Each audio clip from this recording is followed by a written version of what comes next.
ایک لمحے کے لیے ہم تسلیم کرتے ہیں کہ یہ جو کچھ بھی ہم کر رہے ہیں یہ غلط ہے، یہ جو ماتم ہم کرتے ہیں یہ سنت اور شریعت کے خلاف ہے۔ ایک لمحے کے لیے ہم اس بات کو تسلیم کرتے ہیں۔ ہم تسلیم کرتے ہیں آپ کے اطمینان قلب کے لیے ماتم حرام ہے۔ آپ میری بات سنیں اور مسکرا دیں۔ آپ راضی ہو جائیں، اگر آپ ہنسیں گے تو آپ صرف ہم پہ نہیں ہنسیں گے، آپ کو پھر صحابہ کرام پہ بھی ہنسی آئے گی، آپ کو پھر صحابہ کرام پر بھی ہنسنا پڑے گا، کیونکہ یہ ماتم جیسی عبادت صرف شیعہ نہیں کرتے بلکہ یہ نبی کے بہت جید اصحاب نے بھی اس عبادت کو کیا ہے، انجام دیا ہے۔ اگر ماتم کرنے کی وجہ سے شیعہ کافر ہیں، شیعہ بدعتی ہیں، شیعہ جہنمی ہیں، تو پھر ہمیں بتاؤ ماتم جیسی عبادت تو صحابہ کرام بھی کرتے رہے، تو خدا را تم صحابہ کے گستاخ مت بنو۔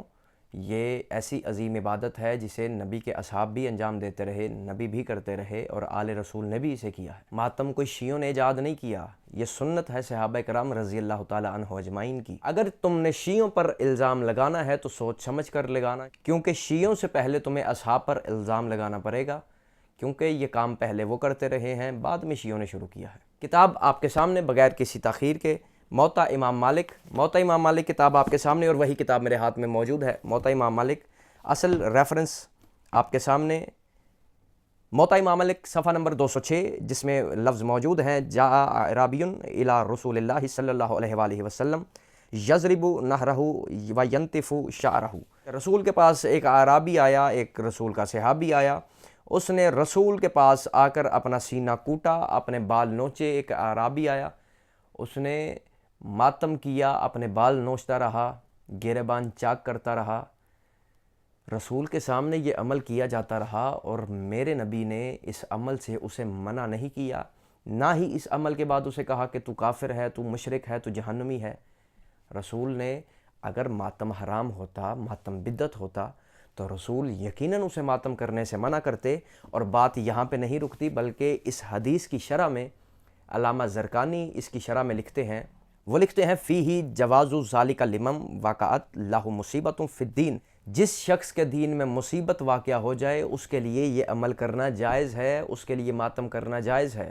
اور دین اسلام میں اس سے بڑی مصیبت، اس سے بڑے مصائب کیا ہوں گے کہ مسلمانوں کے ہاتھوں، 9 لاکھ کے ہاتھوں رسول کا نواسہ کربلا کے بیابان میں، نینوا میں پیاسا اور بھوکا شہید کر دیا گیا۔